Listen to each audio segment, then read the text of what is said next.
The scripture does not speak of an escape. The scripture speaks of God protecting his children. Revelations 3:4 does not mean you're taken out. You have to look at what those words mean in Greek. Understand that when it says they are kept from the hour of trial, look at that Greek word turo. That means to be protected. Just like the Lord protected the Israelites during the plagues of Egypt. Just like he protected Noah during the flood. It never mentions an escape. Ever, never. See, the scriptures all have to fully line up. They do. Secondly, the word rapture is not even in the Bible.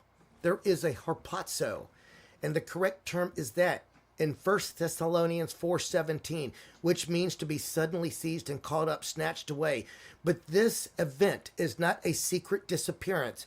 It is public, visible, at the second return of Christ, at the seventh and final trumpet. Paul describes this moment in 1 Corinthians 15:51, saying, "Behold, I show you a mystery. We shall not all sleep, but we shall all be changed in a moment, in the twinkling of an eye, at the last trump. For the trumpet shall sound, and the dead shall be raised incorruptible, and we shall all be changed." This is the last trumpet. It's echoed across a dozen other verses.